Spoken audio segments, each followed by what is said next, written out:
passes, then we'll change the dummy half. Let's go. So timing's really important. Lois just overjumped the gun there a little bit. Yeah. On purpose, Lois, when I saw the point. Yeah, let's go. Yep. Good. Good. Right. Good. Next one in. Go past your left, past your right. Good. Great timing, great from the half pass. Good. Good. Yeah, somebody else in? We all be? Yeah, let's go. Good. Leon, my ball. Good.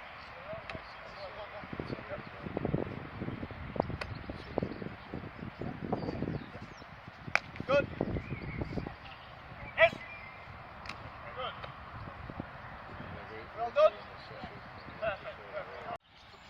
Right at the starting stage, please play the ball, the good pass out to the arm, you're getting the ball over the advantage line, and then your line of carry, okay, either in behind the ruck, between A and B defender, or even outside B defender. If you give yourself a good start point, you've got all of those options available to you.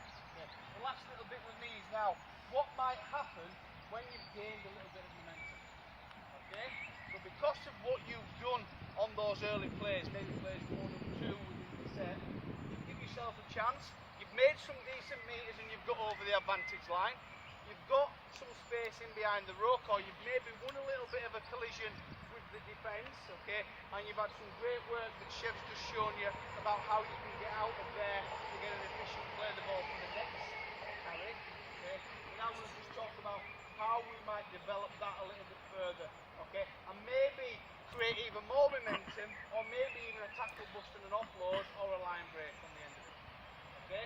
So we've got some momentum now. So what we're now talking about is, at times, as I receive the ball, the marker might only be just getting to his feet. He might only be just getting to his feet. So if you just put yourself half a yard to the left and just take half a knee for me. So because of what we've done on plays 1 and 2, with what we've done here, and what you've just done with Chev at the play the ball about getting out of there efficiently and playing the ball, you might be approaching the advantage line. You can see that you've got half a marker that's not quite ready and in position. By the time I catch the ball, you're in position, but I've been able to steal half a yard, and that's now a potential hole. It's not just the body that's going to be there, it's a potential hole, which now means the lowest A defender's got a big decision to make. Because we've created a little bit of momentum, that marker's not quite going to get to me. Right, get half an arm on me.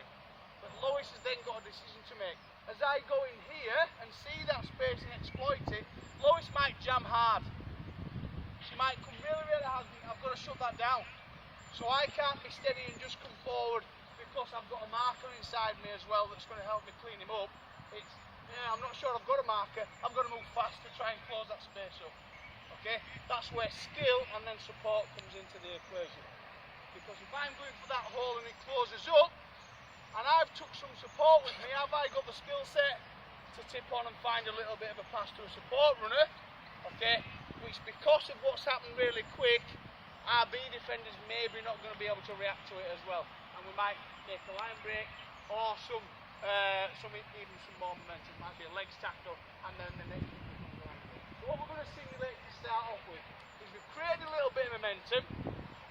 We've got a marker that's not quite set, and an A defender that's either going to react and jam in, okay, or because of the momentum, this A defender might only be just getting back here as you're getting the ball over the advantage line anyway, which means she can't react early enough to be able to stop that, and you might be able to go straight through.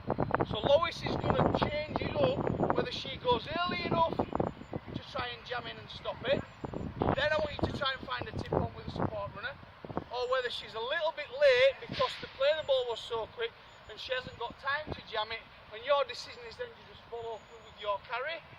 Okay, again we need support pushing through though, so you're coming in pairs now. Alright? So all I want you to do is just put yourself to the side, but then as Leon just steps and passes the ball over the advantage line, you're doing that rather than that. Because you're late, your initial movements can't be there because she's going to pass you over the advantage line. So your movements might have to just be that little bit. Lois is going to be the determining factor as to whether you carry on through there because there's a hole for you, or whether she's come nice and early and there's a little bit of a pass on, which really challenges your skill. Your skill. Come. That's it, good. Really, really important. Hold that up, get yourselves ready. Play. Good. So, point. One thing, not a criticism at all, but then what starts happening is, and we get this with our players, don't we, Chef? Okay, they start thinking about what they might see before they get over the advantage line. Okay, and that's what you had in your mind. Now, what's on it? Alex. That's what you had in your mind, guys. Not a criticism, it happens at the elite level. Our first team players do that. Because we've now progressed that, you steadied up a little bit over the advantage line, and straight away as you caught the ball, you were doing that. You were looking at your support runner and you were always thinking about the pass, instead of letting what happens in front of you determine whether you pass the ball or not. So I need you to still have the mindset of whatever Lois does, that's what makes my decisions for me. Okay? So as I approach the ball and I go there, then it presents itself a little bit later, rather than if I slow myself up and Lois sees it, but I've slowed myself up already, and that's going to allow her to deal with it. It might even allow Martin, the B defender, to react to it as well. Because I probably took her, and if you remember right back at the start, we spoke about not taking any pace off our line of carry. So we're still going at the same pace, we're just adding a little bit of skill or directness to it at the end. Let's go. Good, that's it, good. So right at the end, you presented the ball and went through. Good, like it. Yep. Good.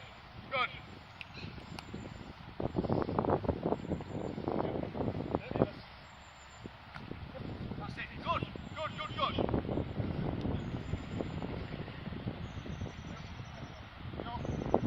Yep. You like it? Good. Great decision.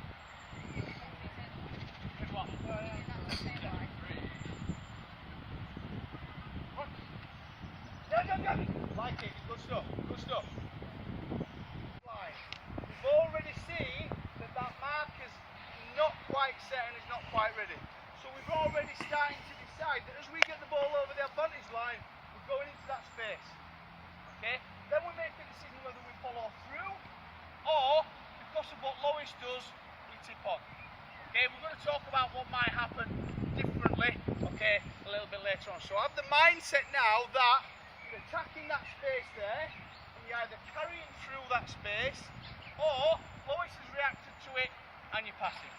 So what we've seen a few times is, you've caught the ball, Lois has reacted to it and gone there, okay, you've carried on in that line. What we're trying to simulate is that you've seen that space and you're creating the space for your support runner. Okay? Yep. So you're attacking this space. That's it, brilliant. Good. Yep. You're attacking that space. Good. That's it, like it, good. Yep. Sorry.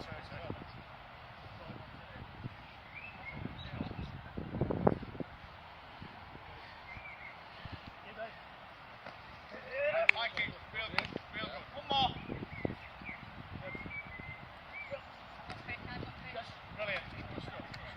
Done their job. But because of the momentum we've created, okay, Lois was third man in. Okay? So she's now got to get from where the tackle was, where the ruck was, and she's got to get back on side to a defender. Okay?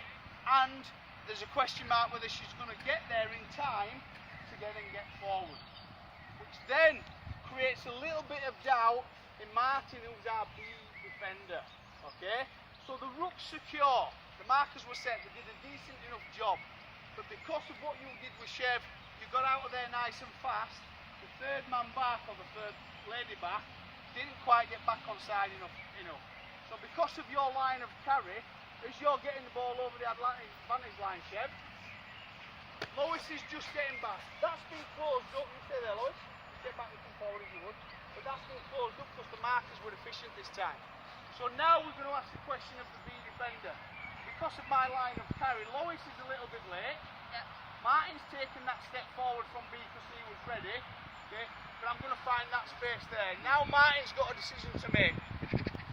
Because he's worried that that A defender ain't going to get there, so he's going to do either what Lois did and come in, which means my pass is there, or because I've got some support with me, he's also got an eye on my support worry, and is Lois going to get there, is Lois going to get there, is Lois going to get there, and then we go through there as well. Okay, it's very similar to what we did inside the ruck, but it's now outside A defender. So your decision is Lois going to get there, or is Martin going to lose his nerve and try and put right what the wrong is, in which case you might just find your pass to your tip on. Okay? All clear on that? No, just check and then be late, and half a yard later than Martin. You know what I mean? And then Martin will be the one that indicates what we're doing. That's it. Good. Good. So if we then can create doubt in this, Martin either does that, which creates the tip on, the pass, or he's still worried about his support runner, which creates the run, okay, outside A defender. Let's go. Good. Good. Again, keep reminding you, don't change your line of pace over the advantage line, okay? Let the defence be the indicator of whether you just carry on or whether you tip on. Let's go. Overs. That's it, and we carry on running. Brilliant. Fantastic. Yep. Yes, like it. Great pace on that. Good. Start, and we spoke about what needs to happen to maybe start giving ourselves the best chance of gaining some momentum on plays 1, 2, maybe even plays 3 in the set, especially when you're coming away from your own try line or coming away from your own half. To enable us to do that, we need to have a good, efficient play of the ball. We need to have a good dummy half pass. Your line of carry needs to be of a good start point, sorry Leon, where you can exploit an A defender, you can exploit a B defender, or maybe even a marker. And all we're trying to do is give yourself a good start point to isolate them defenders as much as possible. We spoke about if you start really tight to the ruck, then the markers, the A defenders, they know that they can be really aggressive because they know that the only real way that you can go is out. And what you see quite often is people that start too tight to the ruck, they see that there's nowhere to go and they slam the brakes on and end up then getting driven back. So give yourself a good start point so you can pick your line of carry. Then as you start gaining that momentum, okay, it's about having some support and some skill whilst maintaining catching the ball over the advantage line, and where potentially is there a little blip in the defensive line. So that's then making a decision based on what you're seeing in front of you. So has the marker not quite got set and ready to work hard enough, quick enough? Has he got too tight to the play of the ball and not giving himself enough space to go and work from marker? In which case you might be able to exploit that space behind the ruck. Okay? Has the A defender got back late because of what you've done at the ruck and the stuff that you did with Chev in terms of getting out of the play of the ball really, really efficiently? You might be getting the ball over the advantage line. As that A defender's turning, when the B defender's already taken 2 steps forward, and then it puts that B defender in doubt in terms of he might sink in so he can find a pass or a tip on, or it allows you to just go and take that A defender on his outside shoulder. Okay, so those are the things that are really, really important offensively at the ruck, even before we start talking about what might happen out wide throughout the next 2 or 3 plays within the offensive set. Right, and that's something that we really, really focus heavily on, especially at the start of pre-season, okay, and going into the start of the season. Because there's a cliche, but the talk is whether it's offense or defense, if you win the ruck, you've got the best chance of winning the game. Right?